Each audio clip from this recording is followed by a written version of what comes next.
As a nurse midwife who dreamed of having a baby boy after a baby girl, I took some steps based on scientific study and also old tradition that tends to increase the chances of getting a baby boy. And luckily, during the 20-week scan, it was confirmed that I'm pregnant with a baby boy. I guess that is a good news.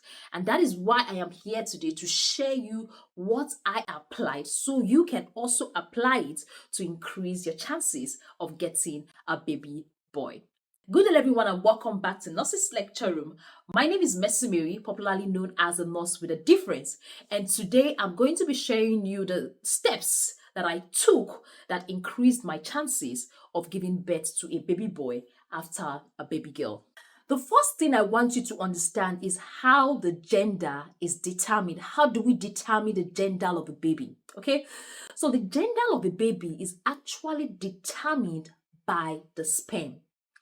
The gender of a baby is in no way determined by the egg, is no way determined by the woman, but rather it is determined by the sperm. So as a woman, we have what is called the XX chromosome. Why for the men, they have what is called the XY chromosomes. Okay, so during fertilization, what happens is that if the X in a man, X chromosome, you know how men have X and Y. So if the X chromosome in a man meets with the X chromosome, women, we don't have option, it's just XX, meets with a woman, is going to give birth to a baby girl. But if the Y chromosome in the man meets with a woman, is going to give birth to a baby boy. So understanding this is going to go a long way to help. We are getting there.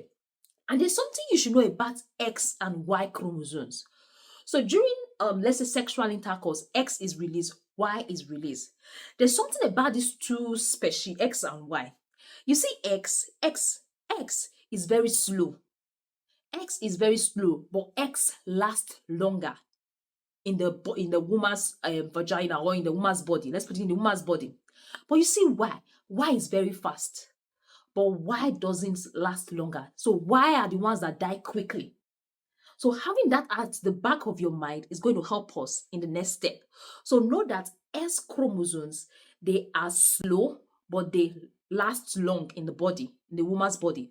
But Y chromosomes, they are very fast, but they die easily when compared to the X chromosomes. That takes me to the second point I want to share with you, and that is timing intercourse. When you hear timing intercourse, I'm not talking about having sex in the morning, afternoon, or night.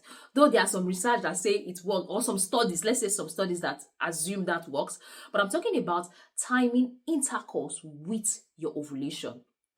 So if you've been following our video on Nurses Lecture Room, I've on several occasions explained the benefit of a woman knowing her menstrual cycle.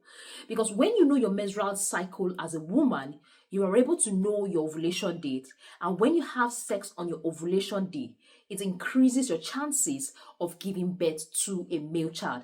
And that is what I applied. Okay, let me explain why. Remember I said we have X and Y chromosome, which the man is going to release. And one thing you should know about this X and Y chromosome, like I earlier said, Y is very, very fast, but it dies before X. X is slow, but it lives longer in the woman's body. So after sexual intercourse, the man releases X and Y. Since Y is very fast and X is slow, which one do you think we get to the egg first? Y, right? So that's just it. But generally, when a man has sex and releases sperm, the sperm stays in the woman's body between, like, it has a lifespan between 4 to 7 days. But the Y tends to die. Before that 7 days, the Y might be gone, just remaining only the X. So if you know your ovulation date, having sex on that day, you know, okay, this is my ovulation day. I have released egg on this particular day. So having sex on that particular day, we increase your chances because the Y chromosomes are still alive. The Y chromosomes are not dead. So the Y chromosomes are likely going to quickly get to the egg before the X chromosomes. I don't know if I'm making any sense. So that is just the logic in it. The study like this particular guy did that increases your chances of giving birth to a male child. So as a lady, if you don't know how to calculate your menstrual cycle, I would advise you do so. Track your ovulation and make sure your spouse is around during that period so you can increase your chance of getting a male child. The third one I have to share with you is diet. Yes, dietary adjustment. There's a small study that says that suggests that food rich in potassium and sodium increase your chances of getting a male child. Yes, that's what the study said. And some of those foods rich in potassium include spinach, bananas. Okay, so when you take those food, it increases your chances. So what I personally did was when we were planning or preparing for this conception, we were taking a lot of smoothies, not just me, but also my spouse. We were taking a lot of smoothies which contains bananas and some green leafy vegetables. So that study shows that dietary adjustment, taking food rich in potassium and sodium, is likely going to increase your chances of giving birth to a baby boy. But what I want to advise you is that don't go and start getting supplements, potassium or sodium, and start taking because you want to give birth to a baby boy. Please and please, it's better for you to just try it, live healthy, eat fruits, and get it from the fruit you eat, not start taking supplements. Because if you want to take supplements, it's advisable you speak with your doctor before you take supplements. Because sometimes, outside pregnancy or any of these things I'm talking about, people take supplements without knowing the amount of that particular supplement in their body. You don't know if you are already having excess potassium in your body. You don't know if you are already having excess sodium in your body.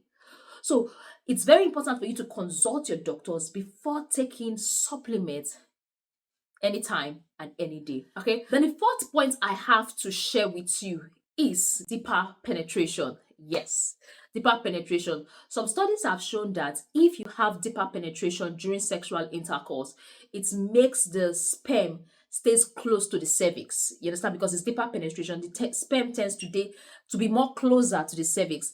And when the sperm is closer to the cervix, it gives the Y chromosome more chances to get to the egg more than before the X chromosome. You remember the X chromosomes are slow. So you can also give deeper penetration a try. Though, like I earlier said, is some studies suggesting, but there's no scientific evidence backing it up.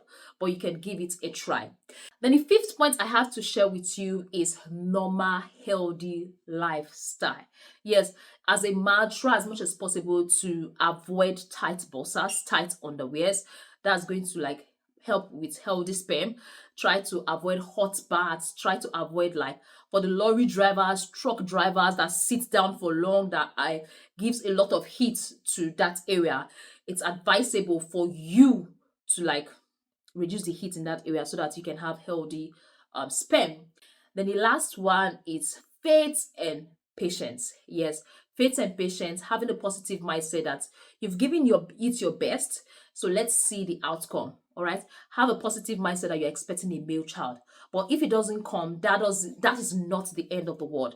That doesn't mean what you should be grateful for. It's the gift of parenthood. Yes, we wanted to give it a try for a male child. But at the end of the day, if it doesn't turn out to be a male child, that is not the end of the world. Okay, we just gave it a try. We decided to follow the step from scientific studies and also some old traditions, and it worked out. So you can also give it a try.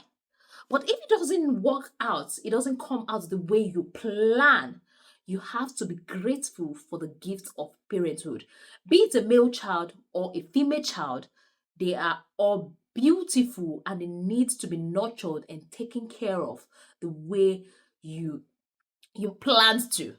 And before I go, the focus should not be on male child or female child. The focus should not be a boy or a girl. Rather, the focus should be on a healthy child. All right. Practically, I and my husband actually wanted a baby boy. And we were skeptical because from my side, we only had just one boy and 5 girls. From his side, he had a lot of girls and he is the only male child. So we just wanted a male child. So we let us give science a try and also some old traditions a try. It's not going to hurt. But if it comes out a baby girl, we are going to be grateful. And lucky for us, we are expecting a baby boy. So I'm super excited about this journey. I am grateful for the journey, and I hope labor becomes swift and smooth and everything ends in joy. All right. Thank you very much for staying tuned. Thank you very much for watching this video. Don't forget to like, don't forget to share, and don't forget to subscribe. Pregnancy symptoms. I'm forgetting a lot of things.